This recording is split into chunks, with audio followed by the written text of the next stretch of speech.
Halo, salam sejahtera untuk kita semua. Perkenalkan, nama saya Ogif Natal Sianturi dengan NIM 210351100038. Salam sehat dan salam sejahtera untuk kita semua.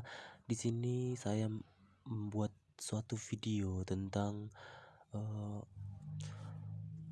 penjelasan dinamika populasi ikan dari suatu jurnal ataupun dari suatu artikel. Baik, sebelumnya kita harus mengetahui tentang pengertian dan faktor dinamika populasi itu apa saja. Baik, untuk dinamika populasi ikan itu merupakan suatu kelanjutan dari biologi perikanan yang mempelajari pergerakan ataupun perubahan-perubahan dasar yang terjadi di dalam populasi seperti kecepatan mortalitas, rekrutmen, dan pertumbuhan. Untuk faktor yang mempengaruhi populasi tersebut, yang pertama itu ada natalitas atau angka kelahiran, di mana angka kelahiran atau natalitas ini adalah besarnya populasi dalam satuan ruangan ataupun unit.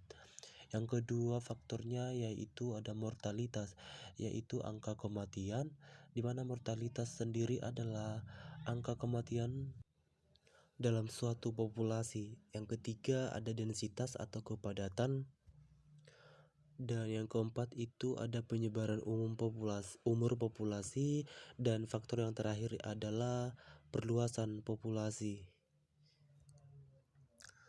Faktor dan ciri-ciri. Faktor-faktor yang membatasi diantaranya ketersediaan jumlah makanan yang rendah, ada pemangsa, persaingan dengan makhluk hidup, sesama spesies atau spesies lainnya, iklim dan penyakit. Untuk ciri-ciri populasi sendiri itu terdiri dari lebih dari satu organisme ataupun individu, merupakan suatu kumpulan organisme atau individu yang sejenis, di mana memiliki ciri-ciri yang sama ataupun satu spesies hidup di habitat yang sama. Dinamika populasi sumber daya ikan layur sesuai dengan jurnal yang saya baca, di mana kegiatan penangkapan yang cenderung meningkat dapat menyebabkan kondisi tangkap lebih ataupun overfishing.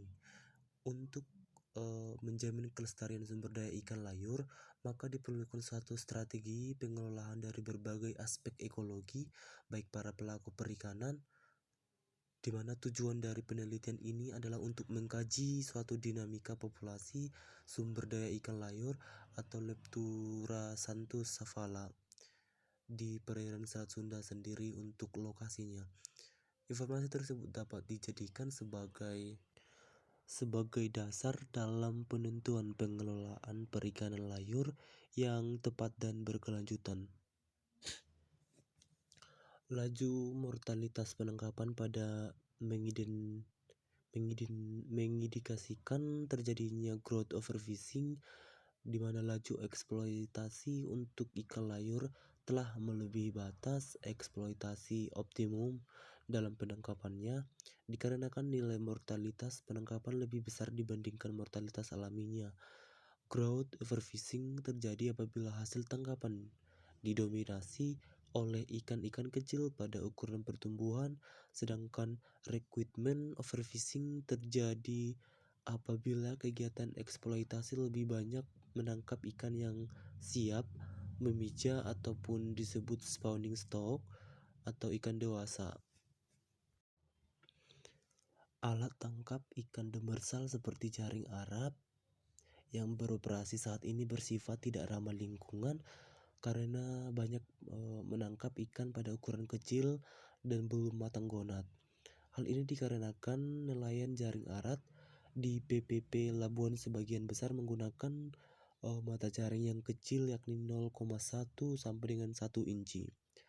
Hal ini dapat diatasi dengan memodifikasi alat tangkap dengan mata jaring yang lebih selektif, baik di ukuran mata jaring yang digunakan harus lebih besar dibandingkan tinggi ikan pertama kali matang gonat. Demikian video yang saya buat terkait penjelasan dinamika populasi sumber daya ikan layur. Terima kasih, salam sejahtera dan salam sehat untuk kita semua.